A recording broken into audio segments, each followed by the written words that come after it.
Pues muy buenas tengan todos y todas. Qué raro es estar conduciendo este programa otra vez, aquí juntos, en la misma mesa, en la misma cabina de audio. Vamos a presentar a los tipos que están aquí conmigo. El primero que nada, pues, Oscar del Río. ¿Sí? Sí. ¿Será? Sí. ¿Sí? Mejor ¿Cómo estás? conocido como Ríos. El tal Ríos. Un tal Ríos. Un tal Ríos, como le dijo una Un vez tal el Ríos. Che, ¿no? Exactamente. Sí. También está aquí Calzonsin, inspector. Ok, pues ¿qué buen- le vamos a hacer? Sí, Sí, muy bien. de acuerdo. Buenas noches, buenos días o buenas tardes o quién sabe. ¿Y el buen Josué quién será? O simplemente le ponemos el título de El Supermacho. El supermacho. El Supermacho, ¿no? Sí, porque es un supermacho. Sí, supermacho. ¿Tú Le quién queda eres? bien. Don Perpetuo. Sí, yo Tú creo. eres Don Perpetuo. Sí. Sí, pues muy buenas a todos y a todas en el plano de la realidad en el que se encuentren en esta ciudad de mierda. ¿Extrañabas hacer un Bigger Than Jesus? Ya lo extrañábamos muchísimo, ¿no? Un espacio. O sea, hasta se siente raro no grabar en vivo, ¿no? No hablarle a la sí. gente y que no manden sus comentarios. Qué bueno, la verdad a mí me gusta así más. Pero porque yo soy misántropo, la gente me caga, ¿no? De por sí. Pero bueno, el día de hoy nos hemos reunido para hablar de Rius. ¿Te das cuenta cómo nadie dijo lo Sí, contrario? nadie me contradijo. Así es. Porque además prometieron no hablar mucho, Josué y Javier. Sí. Prometieron silencio. Sí, ¿verdad? Ya saludamos. Ya, eso Ya es cumplieron. más que suficiente. Yo ni saludé. Exacto. Se resistieron Se al tema, resistieron. se resistieron Sí. al tema. Pero pues bueno, vamos a hablar de Rius en media hora a ver si podemos. A ver. A ver si podemos. Y pues no sería un Bigger Than Jesus si no empezáramos con el anecdotario, ¿no? Con la pregunta obligada que hace año y medio que no hacíamos. Hace, creo que más de año y medio que no hacíamos. Y vamos a empezar con el buen Javi. Javi, la pregunta, tú vas a abrir la pregunta que no se hacía hace año y medio. ¿Cómo llegaste a Rius? Se sintió chido hacer la pregunta. Sí. Qué caray, yo llegué a Rius por las clases de economía porque me hicieron leer La truculenta historia del capitalismo. Y me fascinó, ¿no? Ya después dije, ¿quién rayos es Rius? Y empecé a investigar, ¿no? Y más por su historia y por cómo él hacía como su metodología de presentar temas, pues me empezó a maravillar, ¿no? Ya de ahí empecé a leer otras cosas, ¿no? Que él tiene muchos libros de religión, me metí por ahí. Estuve también leyendo, pues ya, ¿no? Hablarás de tu libro favorito, de Rius. Ese también es uno de mis favoritos. Oye, Javi, y hablando en serio, cuando leíste el manual del Perfecto Ateo, tú que eres creyente, ¿te provocó algo? Sí me provocó algo. Fíjate que ese, por una parte, sí me hizo como algunos cuestionamientos importantes, pero creo que el que más me empezó a cuestionar fue el de Jesús de carne y hueso. Ese es muy bueno. Porque estaba leyéndolo y sobre todo en la parte en la cual empieza a comparar los evangelios y ver las diferencias entre cada evangelio y decir, bueno, ¿por qué se contradicen? ¿No? Y explicar cuál es el origen de cada uno de esos libros. Claro que me empezó a marcar y decir, órale, está muy padre conocer esto para uno también tener una postura distinta, ¿no? Y por ejemplo, a partir de ahí yo me empecé digamos que Rius era el veneno, entonces me puse a buscar el antídoto, ¿no? O sea, ¿qué se dice desde la institución? El antídoto era juventud en éxtasis, ¿no? Juventud en éxtasis. Ese era tu antídoto. No. Digamos que en enciclopedias teológicas, ver cómo se explica en la iglesia el origen de los evangelios, ¿no? Y contrastar versiones. Pero aunque se contrasten versiones, persisten las contradicciones, ¿no? Y entonces ahora es estudiar por qué existen las contradicciones. Eso fue muy, muy revelador y muy padre. Pues esa es mi experiencia con Rius. Ustedes, dirígelo. A ver, Josué, por favor, tú ilumínanos, para que hables un poquito más. Y así llegué. Ese fue Josué. Así llegué. No, pues igual un poco, o sea, pienso yo, igual llegué a partir de Marx para principiantes porque lo tenía que leer, o más bien yo lo quise leer porque pues sí, que tú digas que sí explicaba mi profe de filosofía así como bien desmesuradamente los textos, pues no. Entonces pues me quedé no así con la espinita, pues a ver qué pasaba. Y yo, a pesar de todo, yo sí le empecé con Rius más hacia el lado de la historieta, ¿no? O sea, yo en vez de empezar con lo que él llamaba el cómic libro, yo sí empecé directamente con las tiras, ¿no? O sea, yo sí empecé directamente a buscar en internet que unos super machos y empezar a leerlo, ¿no? O sea, yo era más como en ese aspecto, porque bueno, soy más seguidor del cómic, y bueno, en ese momento pues yo tenía así como curiosidad del cómic mexicano, ¿no? Entonces, pues, ¿qué había pasado? Que es que con un Calimán, que con un Fantomas, obviamente llegué a las cuestiones de Rius, y que bueno, o sea, creo yo que es bastante interesante. Ya después, obviamente, ya me leí uno que otro después de los cómic libros, pero me empecé con Marx para principiantes y después me fui directamente con las tiras cómicas. ¿Y tú, Oscarín? No, pues yo llegué por Marx para principiantes en mi época de normalista. Era pues la juventud, y yo recuerdo mucho que conocía a un cuate que leía mucho a Marx. Y hay este cuate que intento recordar su nombre, solamente recuerdo que tenía un apodo y que formaba parte de los comités de lucha de la normal. Este tipo llevaba siempre el diario de El Che en Bolivia. ¿Se puede decir su apodo? Sí se puede decir su apodo. Ahorita lo digo el apodo, porque después este cuate aparecía en la lucha de la gente. Y bueno, pues yo lo conocí. Yo estaba en primer año y él estaba en cuarto, y para mí se era... llamaba Federico y se apellidaba Engels. Antonio Gramsci. No es el del trenecito, ¿verdad? No, eso historia luego la platicamos, la historia del trenecito. Y entonces él llevaba mucho el libro de El diario del Che en Bolivia, del siglo XXI, y a mí me llamaba mucho la atención. Y la única vez que hablé con este sujeto, que le decían el Cava, porque se apellidaba Cabañas, fíjate, hasta el apellido es interesante, ¿no? Como Lucio Cabañas se apellidaba. La única vez que pudimos platicar él y yo, me dijo, pero si quieres llégale por Rius por Marx para principiantes. Y recuerdo muy bien que afuera de la normal había un puesto de libros ahí viejos, y ahí lo encontré. No, pues lo leí en una tarde-noche, ¿no? Y me gustó muchísimo. Fue ahí como conocí a Rius. Y ya después recuerdo mucho que esto que decía Josué, pues obviamente llegué por los supermachos, ¿no? O sea, los supermachos, que me encantaba la tira, y ahí me encontré con personajes. O sea, ahorita que presentabas a Javier, Calzonsi, ¿no? Calzonsi y su cobija eléctrica, ¿no? Me acuerdo, un personaje que siempre me llamó la atención es Doña Emerencia, Doña M, y de ahí te recordó algo, ¿no? Sí, seguramente, sí, ¿no? sí. Así, Doña Emerencia. Sí, estaba, por ejemplo, estaba Don Perpetuo, ¿no? Que era casi el cacique priista, ¿no? Entonces, personajes muy interesantes, y que me llamó mucho la atención la manera en cómo narraba las historias, ¿no? Fíjate cómo pareciera que el primer libro que lees de Rius define tu personalidad, ¿no? O define parte de ti. Javier leyó Cristo de carne y hueso. ¿Fue el primero que leíste de Rius? La truculenta historia, historia del capitalismo, ¿no? Y luego Cristo de carne y hueso, y luego ya, ¿no? Y ustedes también. El primer libro que yo leí de Rius era uno que se llama Cómo suicidarse sin maestro. Sí. Y creo que ya lo he contado, Sí, ¿no? Pero salió. de hecho fue el primer libro que leí en mi vida. Yo no sé cómo estaba ahí en mi casa, porque creo que parte de la magia de Rius es que de pronto no sabes cómo aparecen esos libros. Exacto. De pronto están ahí, ¿no? Y los lees en un día, y parece como que se van rolando, ¿no? Entonces ya he platicado que yo estaba leyendo eso, y mi mamá llegó escandalizada a ver qué estás haciendo con ese libro, porque pues claro, se dejó guiar por la portada y me puso a leer Juventud en Éxtasis.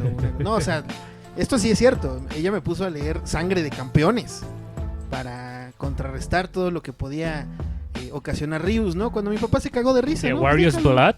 The Warrior's Blood, suena más The Warrior's chingón, ¿no? Blood. The Warrior's Blood, sí, claro. ¡Warriors! Vengan a jugar. Y entonces parece, ¿no? Como que te define un poco. Y seguramente yo a mis 8 o 9 años yo no tenía ni idea de lo que ponía ahí Rius. Pero a mí me llamaba mucho la atención esta personalidad que tienen sus dibujos. Porque de pronto son dibujos deformes, son dibujos porque él decía que nunca aprendió a dibujar realmente, ¿no? Incluso él mismo se decía a sí mismo monero. No dibujante, no caricaturista. No caricaturista, ¿no? Entonces, creo que estaría chido que la gente pues nos pusiera ahí en los comentarios cuáles son los libros de Ríos, cómo llegaron a Ríos, ¿no? Porque después se vuelven libros de cabecera. En las universidades, Marx para principiantes, de pronto se vuelve así el libro de cabecera. En las universidades públicas. En las universidades públicas, sí, exacto. claro. Hay que hacerla. Sí, claro. porque en la Ibero. Sí, ahí es O sea, padre rico, padre Sí, pobre. exactamente. ¿No? En la Ibero no creo que conozcan a Ríos, ¿no? O tú dinos, Javi, tú saliste ahí, ¿no? No salí de ahí. Más bien, ellos salieron de qué sé yo. De no sé dónde. De no sé dónde. dónde. Tú investiga.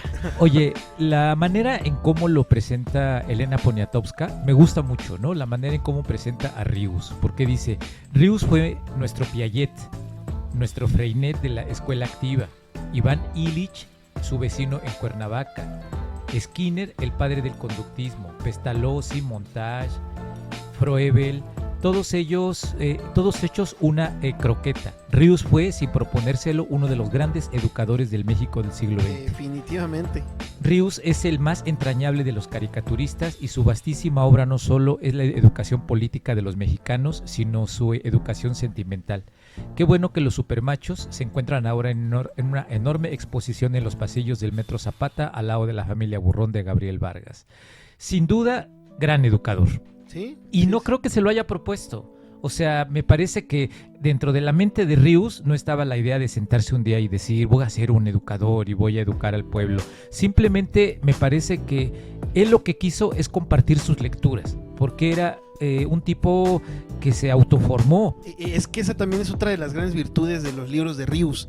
Como que él, al ser autodidacta, indirectamente te enseña a ti a ser autodidacta. Entonces tú lees los libros de Ríos y dices, así como le pasó a Javi, ¿no? A ver, ya leí esto, quiero saber más, ¿no? Y entonces por tu propia mano, pues ya empiezas a investigar más. Por entonces, tu propia mano. Por tu propia mano, exactamente. Sí, claro. Te empiezas a Sí, autosatisfacer literariamente. Es la manera de Claro. explorar por tu Sí. propia mano. Sí, Sí, relaciones textuales, ¿no? Exactamente. Sí. Sí. Y, Texticulares. Exacto, exactamente. Ya, Las pues. risas de este episodio no son grabadas. Ajá. Y pues, o sea, él ha transmitido esa idea autodidacta, Ujú. ¿no? Entonces, también él mismo decía una cosa muy interesante, que sus más grandes lectores eran a la gente que más criticaba, ¿no? Exacto. Y los priistas, diputados, senadores, que tanto él criticó en su momento, se formaron con él. Ujú. Y tuvieron esa escuela. Y yo no sé cómo lo vean, pero yo creo que es una cosa muy particular Ríos, porque por más que pasan los años y a pesar de que dejó una escuela, no hay otro Ríos. Ujú. No hay alguien como que se le compare. O sea, hay moneros y muy buenos. De cierta manera, el Fisgón lo ha intentado hacer, ¿no? Lo ha intentado. Pero me parece Sí. que se queda más en la cuestión ideológica, que es bueno. Me gusta Ajá. mucho lo que hace. Hay el moneros muy Fisgón. buenos. Sí, pero creo que como Ríos, creo que no. No. Yo creo que porque lo que les pasa a estos moneros es que de pronto se inclinan hacia una postura política, y yo siento que Ríos no lo hacía. O sea, Ríos era crítico de absolutamente todo, hasta de sí mismo, Ujú. ¿no? Entonces, Sí, incluso esto que acabas de decir resulta interesante porque llega el momento en que él es un gran defensor de la Revolución Cubana y llega el momento en que él rompe con la Sí, Revolución exacto. Cubana en los años 90, ¿no? Y se vuelve un crítico de Fidel y resulta que mucha gente que lo seguía le da la espalda y a él le vale madres, ¿no? O sea, él dice, yo lo pienso así. Además, es un tipo que se forma en varias cosas. Primero, se declara ateo, ajá. ¿no? Segundo, se declara vegetariano, ¿no? Que, Budista. Budista. Y entre paréntesis lo pone en su biografía. Lo digo en serio. Sí, porque realmente Sí. él así lo había estudiado. Pero cuando él escribe La panza es primero, o sea, y que se convierte en un defensor de que cuidado con lo que comes y que luego pasa a ser vegetariano, o sea, mucha gente lo sigue. Ujú. Y mucha gente convierte sus textos en manuales de autoformación, que me llama mucho la atención. Hay un libro de él que está muy olvidado y que yo se los recomiendo mucho. Lo busqué ahorita y no lo encontré, pero lo que hace él es tomar las pinturas de Doré, que son sobre los textos bíblicos, y lo que hace él es ponerles globitos, ¿no? Y me encanta el libro, se llama Con perdón de Doré, ¿no? Obviamente a él lo atacaron desde el punto de, o sea, una cosa es que te declares ateo y otra cosa es que seas profano, le dijeron, ¿no? Sí, Pero a él le valió madres, o sea, porque le pone globitos y pone a hablar ahí a los personajes, y la verdad que es un texto encantador. Eso era parte de su humor, tenía un humor negro muy particular, o sea, hay un libro también de los primeros que yo leí, que es el de la perestroika, en el que precisamente retoma muchas pinturas rusas, pinturas así de la época zarista, y de pronto ahí les cambia las caras. Era un parte de su estilo, ¿no? Y esto es muy particular porque también siento como que su estilo no se ha repetido. O sea, es un estilo único, en el que de pronto hasta sus personajes son como surrealistas, ¿no? O sea, a mí me llamaba mucho la atención cuando era morro porque los dibujos eran grotescos, eran así como hasta de miedo, ¿no? Pero tenían algo que te atrapaba, ¿no? Y dentro de estos diálogos había mucho humor negro. Y esa es una de las grandes virtudes que tuvo Ríos, ¿no? No sé cómo la veas, Josué, estás muy calladito. Sí, es que estoy cuidando aquí los controles para ver que todo se escuche bien. Pero sí, o sea, yo iba a decir precisamente esa cuestión, ¿no? O sea, yo creo que sí...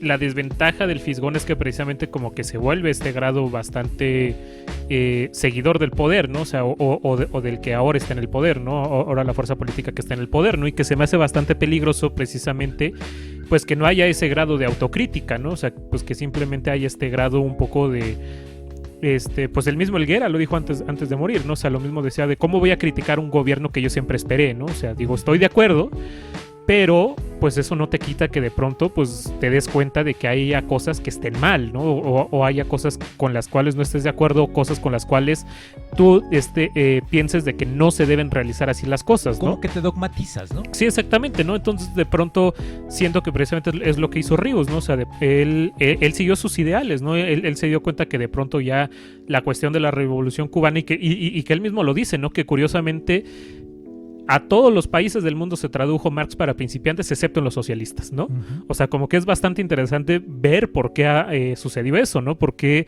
ni en Rusia ni en Cuba se editaron sus libros, ¿no? O sea, si el Che lo conociera por todo el camino que realizó por América Latina, ¿no? Pero es bastante y pues interesante ver pues hasta qué grado, ¿no? O sea, pues ahora sí que hasta y creo que es algo muy interesante, ¿no? Que el mismo Ríos lo dice, ¿no? O sea, yo no busco educar, yo busco hacer a la gente que sea políticamente consciente, ¿no? O sea, es simplemente yo les doy el libro y que ellos se den cuenta que son sujetos políticos y que de ahí entonces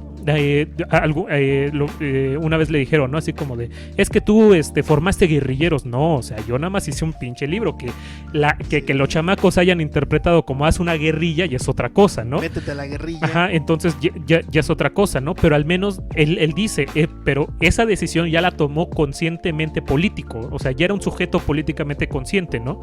Entonces yo creo que esa es la ventaja de Ríos, ¿no? De que sea el libro que leas, vas a terminar con la conciencia y un punto que decía Monsiváis también, o sea, la ventaja de Ríos es que no fue a la universidad. Exactamente. Entonces, que no haya ido a la universidad no hizo que su lenguaje se volviera totalmente rígido y académico, ¿no?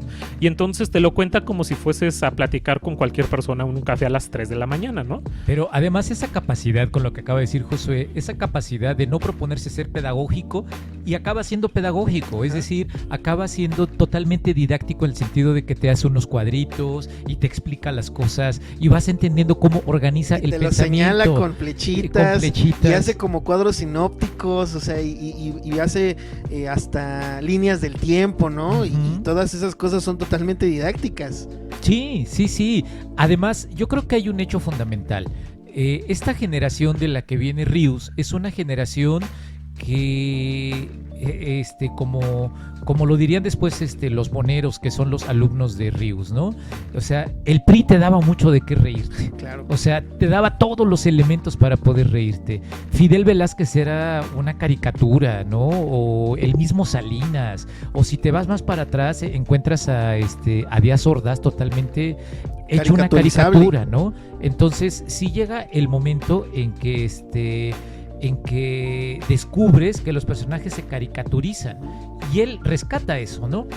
¿Cómo olvidar esa anécdota de que en la época de Díaz Ordaz le simulan un fusilamiento, ¿no? Por estarse burlando del poder, y entonces aparece los agentes, lo levantan, le simulan un fusilamiento y él está seguro que ya lo iban a matar, y al final de cuentas vive y regresa más duro todavía, ¿no?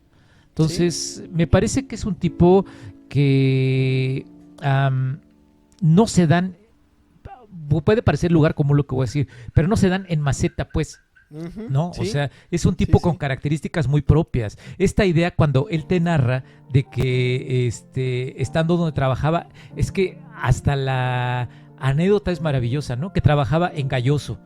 Y como no había chamba, pues se ponía a hacer monitos, ¿no? Y entonces, oye, ¿y por qué no llevas tus monitos a la revista Jaja, ¿no? A la revista Jaja, y entonces, pues a ver, y lo reciben, ¿no? Porque me parece que no sé si era editor o qué, de la revista, vio sus monitos, ¿no?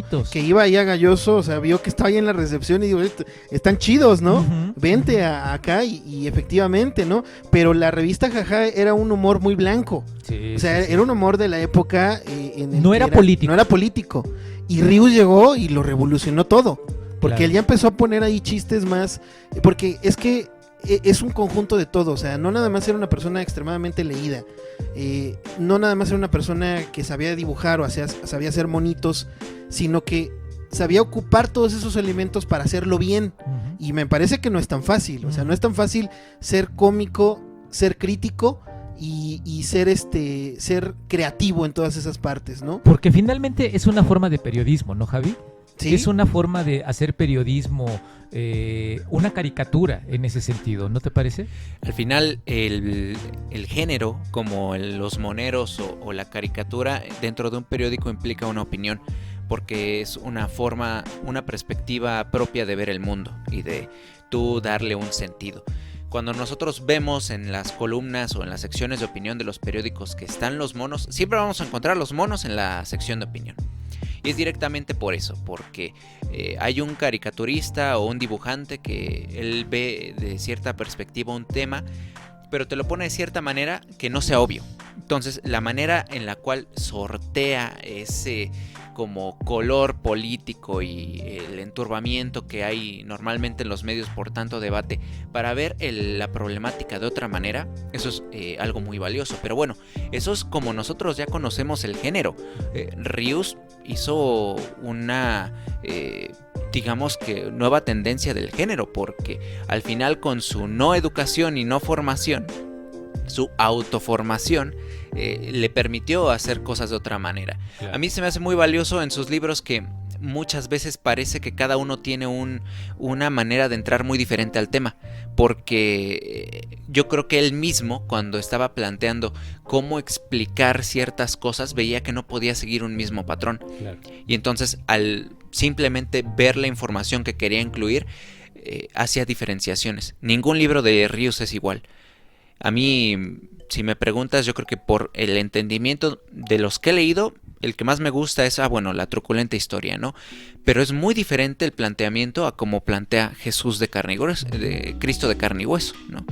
Que, por ejemplo, en uno sí puede ir muy, muy históricamente, y en otro es más de analogías, y en otro es más como buscar el absurdo dentro de los axiomas intocables de la iglesia, ¿no? Sobre Jesús. Y es algo muy, muy interesante para conocer una figura que te plantea desde la iglesia como alguien intocable, alguien perfecto, y de repente, vamos a cuestionar axioma por axioma, ¿no? Pero además hay un elemento fundamental con lo que acabas de decir, Javier, y que me gusta mucho de Rius. Es un tipo generoso, es decir, tú lees y te puedes quedar con el saber, te quedas con él, y hasta lo utilizas para vender. No, este güey lo que hace es organizar el pensamiento y compartirlo, ¿no? Eso es un acto de generosidad. Sí, claro, y de repente tú platicando del tema y dices, bueno, ya tengo un conocimiento del tema. Si te preguntan tu fuente Ríos, pues nadie te va a negar que es una buena fuente, ¿no? Claro, esa es la cosa. Claro. Y bueno, Ríos pone normalmente en sus libros las bibliografías, fuentes, ¿no? Su fuentes, bibliografía y lo que sí, quieras, ¿no? sí. Sigue siendo un punto de vista, sigue siendo el filtro de Ríos, ¿no? Pero al final que él se haya dado el tiempo de leer tantas fuentes para hacer sus libros, pues dices, yo no tengo el tiempo en la vida para leerlos, confío en ti, Ríos, y te creeré, ¿no? Y me voy a formar una opinión a partir de ahí. A lo mejor ya después puedes leer El Antídoto, ya está Enrique Krause, ¿no? Sí, claro. Y ya. Sí, oigan rápido, que ya se nos ve el tiempo. ¿Qué diría Ríos en la actualidad de los memes? No, yo creo que tendría mucho material de dónde sacar él. No nada más de los memes, o sea, creo que también todo el contexto político. ¿Qué diría del coronavirus? Sí, claro. O sea, ¿qué diría, por ejemplo, si se hubiera enterado que Donald Trump llegó a la presidencia, ¿no?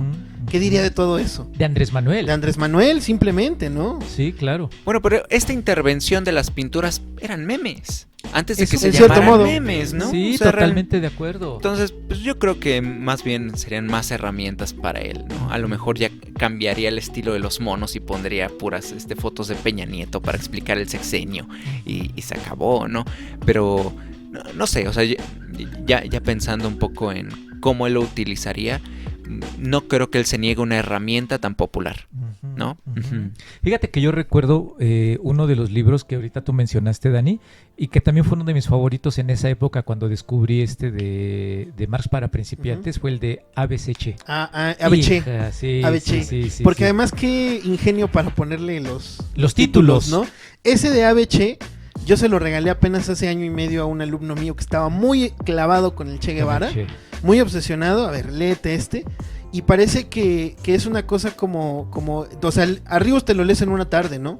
Y resulta como 10 veces más enriquecedor que echarte un wikipediazo, porque resulta tan didáctico, tan amigable al lector. O sea, para un niño de 12 años, al día siguiente llegó todo emocionado a decirme, oiga, sí es cierto que el Che Guevara se fue de motocicleta, tal cosa, ¿no? Entonces, a mí me parece que Es cierto que fue Gael García. Es cierto que fue Gael García, ándale. Entonces, a mí me parece que tiene esa gran facultad, que es para todas las edades. No hay límites ahí.